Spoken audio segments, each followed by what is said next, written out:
ओम नमो भगवते वासुदेवाय। हिंदू धर्म में वैशाख मास को बहुत ही पवित्र महीना माना गया है। इस महीने की पूर्णिमा तिथि को गंगा स्नान, दान, पुण्य और व्रत करने से विशेष लाभ प्राप्त होता है। वैशाख पूर्णिमा के दिन महात्मा बुद्ध का जन्म हुआ था, इसलिए इसे बुद्ध पूर्णिमा भी कहते हैं। यह कहा जाता है कि इस व्रत के प्रभाव से अकाल मृत्यु का भय नहीं रहता। साल में यह पूर्णिमा श्रेष्ठ होती है। इस दिन को वैशाख स्नान और भगवान शिव के मंदिर में लगी जलधारा को पूर्ण करके अर्चना करनी चाहिए। पुराणों में वैशाख पूर्णिमा को अत्यंत पवित्र और फलदायी माना गया है। वैशाख पूर्णिमा के दिन शक्कर और तिल का दान करने से अनजाने में हुए पापों का क्षय भी हो जाता है। नमस्कार दोस्तों, स्वागत है आपका आपके अपने YouTube चैनल पर। दोस्तों, अगर आप वीडियो में पहली बार आए हैं तो चैनल को सब्सक्राइब, वीडियो को लाइक और वीडियो को शेयर भी कर दीजिए, जिससे कि और लोगों को भी इसकी जानकारी आसानी से मिल सके। वैशाख पूर्णिमा की पूजा विधि। वैशाख पूर्णिमा के दिन सूर्य उदय से पहले पवित्र नदी या कुंड में स्नान और स्नान करने के बाद वरुण देव को प्रणाम किया जाता है। स्नान के बाद सूर्य मंत्र का उच्चारण करते हुए सूर्य देव को अर्घ्य दिया जाता है। इसके बाद घर के मंदिर में दीप प्रज्वलित किया जाता है। भगवान विष्णु जी की पूजा अर्चना की जाती है और व्रत का संकल्प भी लिया जाता है। इस दिन सत्यनारायण भगवान की कथा भी की जाती है और दिन भर भगवान का अधिक से अधिक ध्यान करना चाहिए। शाम को चंद्रमा को अर्घ्य दिया जाता है। इसके बाद भगवान को भोग लगाया जाता है और सिर्फ सात्विक आहार का भोग लगाया जाता है। धार्मिक मान्यताओं के अनुसार भोग का एक हिस्सा गाय को खिलाना जरूर चाहिए। वैशाख पूर्णिमा की व्रत कथा। तो दोस्तों, अब हम आपके सामने वैशाख पूर्णिमा की व्रत कथा प्रस्तुत करने जा रहे हैं, तो कथा को बड़े ही ध्यान से सुनिएगा। द्वापर युग में एक बार यशोदा माँ ने श्री कृष्ण जी से कहा कि वह सारे संसार के उत्पादनकर्ता पालनहारी है। वह उन्हें ऐसा व्रत बताए जिसको करने से मृत्यु लोक में भी स्त्रियों को विधवा होने का भय ना रहे तथा व्रत सभी मनुष्य की मनोकामना पूर्ण करने वाला हो। श्री कृष्ण जी ने उन्हें एक ऐसे व्रत को विस्तार से बताते हैं कि सौभाग्य की प्राप्ति के लिए स्त्रियों को 32 पूर्णिमाओं का व्रत करना चाहिए। यह व्रत अचल सौभाग्य देने वाला और भगवान शिव के प्रति मनुष्य मात्र की भक्ति को बढ़ाने वाला व्रत है। यशोदा जी कहने लगे कि इस व्रत को मृत्यु लोक में किसने किया था। श्री कृष्ण जी ने कहा कि इस भूमंडल पर अनेक प्रकार के रत्नों से परिपूर्ण कातिका नाम की एक नगरी थी। वहाँ चंद्रहास नाम का राजा राज्य करता था। उसी नगर में धनेश्वर नाम का एक ब्राह्मण था और उसकी स्त्री बहुत सुंदर थी जिसका नाम रूपवती था। दोनों ही उस नगरी में बड़े प्रेम से रहते थे। उनके घर में धन धान्य आदि की कोई कमी नहीं थी, परंतु उनके बहुत बड़ा दुख था कि उनके कोई संतान नहीं थी। एक समय एक बड़ा योगी उस नगरी में आया। वह योगी उस ब्राह्मण को घर को छोड़कर अन्य सभी घरों से भिक्षा लेकर भोजन किया करता था। वह रूपवती से कभी भिक्षा नहीं लेता था। एक दिन वह योगी रूपवती से भिक्षा न लेकर किसी अन्य से घर से भिक्षा लेकर गंगा किनारे जाकर प्रेम पूर्वक खा रहा था। तभी धनेश्वर ने योगी को ऐसा करते हुए देख लिया था। अपनी भिक्षा के अनादर से दुखी होकर धनेश्वर योगी कहता है कि वह सभी घरों से भिक्षा लेता है, लेकिन वह उसके घर से भिक्षा नहीं लेता है। इसका क्या कारण है? योगी ने कहा कि निसंतान के घर की भीख पतितों के अन्न के समान होती है और जो पतितों का अन्न खाता है वह भी पतित हो जाता है। क्योंकि वह निसंतान है, इसलिए पतित हो जाने के भय से वह उनके घर की भिक्षा नहीं लेता है। धनेश्वर यह बात सुनकर बहुत दुखी हुआ और हाथ जोड़कर योगी के पैरों में गिर गया और कहने लगा कि यदि ऐसा है तो उसे पुत्र प्राप्ति का उपाय बताए। वह सब कुछ जानने वाले हैं, वह उस पर अवश्य कृपा करे। धन की उसके घर में कोई कमी नहीं है, लेकिन कोई संतान न होने के कारण वह बहुत दुखी रहता है। वह उसके दुख का हरण करे। यह सुनकर योगी कहने लगे कि उन्हें चंडी की आराधना करनी चाहिए। घर आकर उसने अपनी स्त्री से पूरी बात कह कर वैश्वम जंगल में चला गया।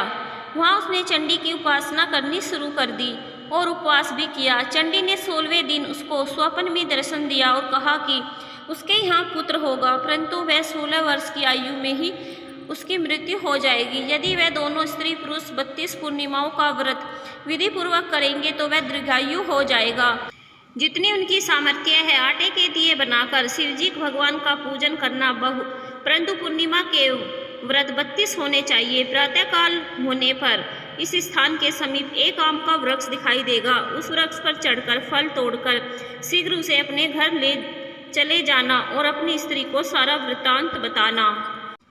ऋतु स्नान करने के बाद वे स्वच्छ होकर श्री शंकर भगवान का ध्यान करके उस फल को खा ले, तब शंकर भगवान की कृपा से गर्भवती हो जाएगी।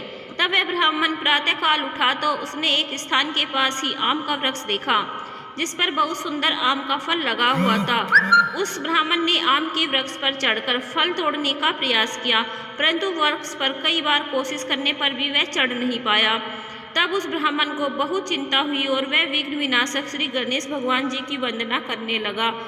वह उस पर कृपा करके अपनी शक्ति दे दी, वह अपनी मनोरथ को पूरा कर सके।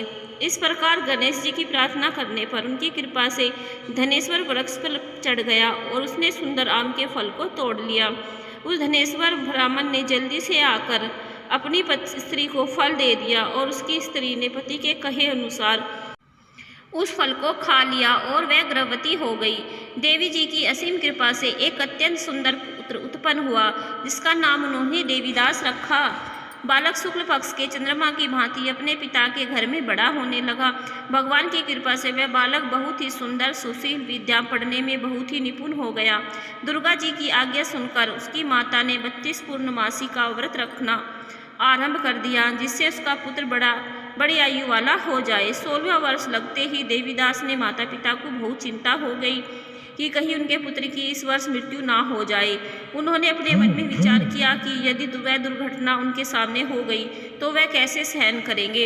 इसलिए उन्होंने देवीदास के मामा को बुलाया और कहा कि उनकी एक बहुत बड़ी इच्छा है। देवीदास एक वर्ष तक काशी में जाकर विद्या का अध्ययन करे और उसको अकेला भी नहीं छोड़ना चाहिए, इसलिए वह साथ चले जाए और एक वर्ष के बाद उसे वापस ले आना। तब सारा प्रबंध करके उसके माता पिता ने देवीदास को एक घोड़े पर बैठाकर अपने मामा के साथ ही भेज दिया, परंतु यह बात उन्होंने मामा या किसी और को भी नहीं बताई। धनेश्वर ने अपनी पत्नी के साथ माता भगवती के सामने मंगल कामना तथा दीर्घायु के लिए भगवती की आराधना और पूर्णमासी का व्रत करना आरंभ कर दिया। इस प्रकार बराबर 32 पूर्णिमा के व्रत को उन्होंने पूरा किया। कुछ समय के बाद एक दिन वे अपने मामा और भांजा रात बिताने के लिए एक गाँव में ठहरे हुए थे। वहाँ पर एक ब्राह्मण के सुंदर लड़की का विवाह होने वाला था जहाँ बारात रुकी हुई थी। इसके बाद लड़की देवीदास के साथ विवाह करने के लिए कहती है, लेकिन देवीदास अपनी आयु के बारे में बताता है और कहता है कि इसकी आयु बहुत कम है। लड़की ने कहा कि जो गति उनकी होगी वह उसकी भी होगी। इसके बाद देवीदास और उस लड़की की शादी हो गई। इसके बाद देवीदास और उसकी पत्नी दोनों ने भोजन किया। सुबह देवीदास ने अपनी पति को 3 नगों से जड़ी हुई एक अंगूठी रुमाल दिया। बोला उसका मरण और जीवन देखने के लिए एक पुष्प वाटिका बना ले और यह भी कहा कि जिस समय और जिस दिन उसका प्राणों का अंत होगा वह फूल सूख जाएंगे और जब यह फिर से हरे हो जाएंगे तो जान लेना कि वह जीवित है। भगवान श्री कृष्ण जी कहते हैं कि इस प्रकार देवीदास काशी विद्या अध्ययन के लिए चले गए। जब कुछ समय बीत गया तो काल से प्रेरित होकर एक सर्वरात के समय उसको डसने के लिए वहाँ आ गया।